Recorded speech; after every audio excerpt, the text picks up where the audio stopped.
আসসালামু আলাইকুম বন্ধুরা, আশা করি সকলে ভালো আছেন। ইরানের সঙ্গে গত মাসের 12 দিনের যুদ্ধে নিজেদের বিজয় মনে করছে ইসরায়েল। যুদ্ধ চলাকালীন একাধিক ইরানি সামরিক কমান্ডার নিহত হন। ইরানের প্রতিরক্ষা সামরিক সক্ষমতা দুর্বল হয়ে পড়ে এবং যুক্তরাষ্ট্র ফারদোর পারমাণবিক স্থাপনায় হামলায় অংশ নিতে সম্মত হয়। এসবকে বড় সাফল্য হিসেবে দেখছে তেল আবিব। তবে জয়ের দাবি করলেও ইসরায়েলি নেতারা স্পষ্ট করে দিয়েছেন, প্রয়োজন হলে তারা আবার হামলা চালাতে প্রস্তুত। প্রধানমন্ত্রী বেনিয়ামিন নেতানিয়াহু ঘোষণা করেছেন, ইরানের বিরুদ্ধে সামরিক চাপ ও আগ্রাসী নীতি থেকে এক চুলো পিছিয়ে আসতে রাজি নন তিনি। বিশ্লেষকেরা আল জাজিরাকে জানিয়েছেন, ইসরায়েল ইতিমধ্যেই ইসলামী প্রজাতন্ত্র ইরানকে ধ্বংস করার লক্ষ্যে আরও একটি বড় সংঘাতের উপযুক্ত সুযোগের সন্ধান করছে। তবে এমন আরেকটি যুদ্ধ চালাতে হলে ইসরায়েলের যুক্তরাষ্ট্রের অনুমোদন প্রয়োজন হবে, আর ওয়াশিংটন সেই অনুমোদন দিবে কিনা তা এখনও অনিশ্চিত। গত জুনের মাঝামাঝি সময়ে ইরানে ইসরায়েলের এক আকস্মিক হামলা থেকে দুই দেশের মধ্যে প্রথম সরাসরি সংঘাতের সূত্রপাত ঘটে। এতে 1000-এর বেশি ইরানি এবং 29 জন ইসরায়েলি নিহত হন। ইসরায়েলের দাবি, তারা ইরানের পারমাণবিক কর্মসূচি ধ্বংস করতে আত্মরক্ষামূলক হামলা চালিয়েছে। তবে তেহরান বহুদিন ধরেই দাবি করে আসছে, তাদের পারমাণবিক কর্মসূচি শুধুই বেসামরিক উদ্দেশ্যে পরিচালিত।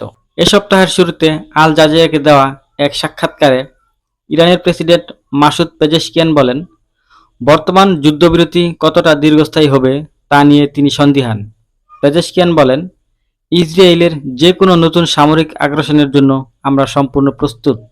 আমাদের সশস্ত্র বাহিনী আবারও ইসরায়েলের ভেতরে গভীরভাবে আঘাত হানতে সক্ষম। ইসরায়েল শুধু পারমাণবিক স্থাপনাগুলোই লক্ষ্যবস্তু করেছিল এমন দাবি করলে বাস্তবে তারা ইরানের বেশ কয়েকজন উচ্চপদস্থ সরকারি ও সামরিক কর্মকর্তাকে হত্যা করেছে।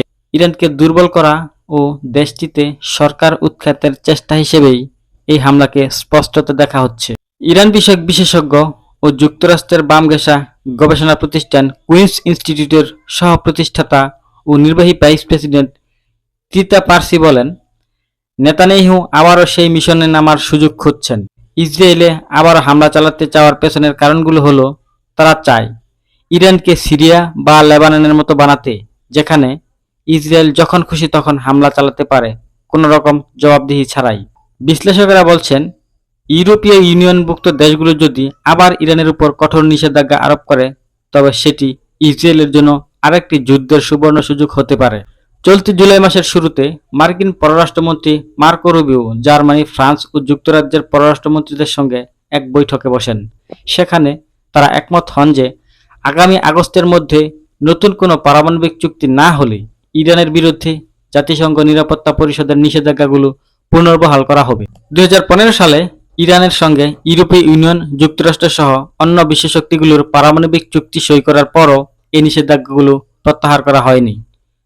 তবে মার্কিন প্রেসিডেন্ট ডোনাল্ড ট্রাম্প 2018 সালে প্রথম দফায় ক্ষমতায় এসে যুক্তরাষ্ট্রকে ওই চুক্তি থেকে একতরফা সরিয়ে নেন এবং সর্বোচ্চ চাপ ও নীতির আওতায় নিষেধাজ্ঞা পুনর্বহাল করেন।